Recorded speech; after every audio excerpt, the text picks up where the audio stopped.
Good day. Welcome to your assignment-based contact session. I'm Ms. Hulda Kamati, and this is Advanced Certificate in Primary Education, Natural Science and Health Education, Acp-Nshe12. Now, these are only easy guides to follow when you write your assignment. Let's look at question 1. We are looking at the periodic table. Here, you have to know the different particles we get and how to calculate them. You must also know the differences between periods and groups. Thereafter, you should differentiate between the elements of the periodic table and the uses of gases. You must also be able to draw structures of each and every element of the periodic table. This question is also based on different types of bonds, so you should know that we get covalent bonding, ionic bonding, and metallic bonding. Let's look at question 2. Basically, question 2 deals with acid, bases, and salt. You need to know the difference between what is an acid and also must be able to define it, what is a base, and how a salt is formed. You must differentiate between pH scales, universal indicators, and you must also be able to define and give the terms for them.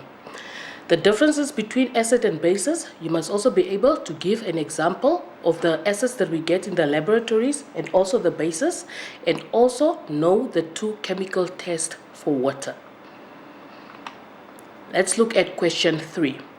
Question 3 focuses on the topic of light. You must be able to outline all the properties of light and know that the two types of lenses, the convex and the concave. You must also be able to identify and explain the two types of defects and how we correct them. Let's go to question 4. Question 4 deals with electricity. Here, you should know all electrical symbols and you must be able to identify them in an electrical circuit. You must also be able to know how to connect a voltmeter and an ammeter. For example, you should know that a voltmeter, you should connect it in parallel, and an ammeter, you should connect it in series.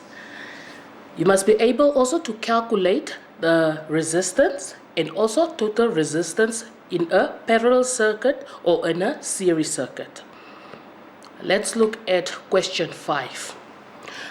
Question 5 deals with pollution of the air, the differences between gases that causes acid rains and the gases that form from car exhaust. You must also be able to define global warming, and you must also know the effects of these gases on the environment and also on living things. You must also be able to explain and to outline how do we reduce these gases and why they contribute to global warming. Let's look at question 6. Question 6, question 7, question 8, and question 9 is all about calculation. It's very important that you should know how to calculate and how to give a unit for different quantities. Now, you must know all formulas for any calculations on mechanics. You must also know that all quantities have units. Thereafter, you must be able to differentiate between different types of transformer. You know we get a step-up transformer and a step-down transformer, so you must differentiate also between these two.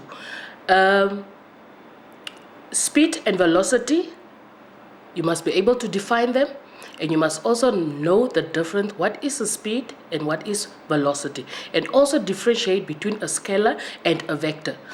Which one is a scalar and which one is a vector? Will speed be a scalar or will it be a vector? Will velocity be a scalar or will it be a vector?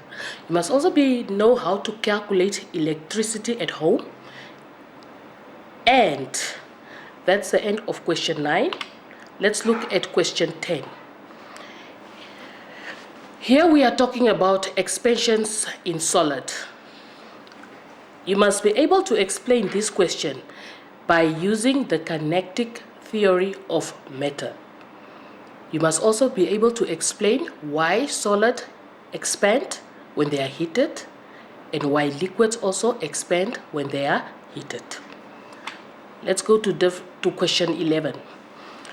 Question 11 deals with the different types of polymers.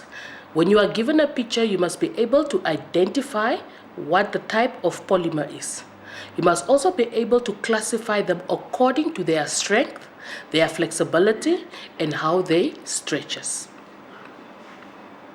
I wish you all the best of luck with your assignment. If you need my help on something, contact me on my email address below.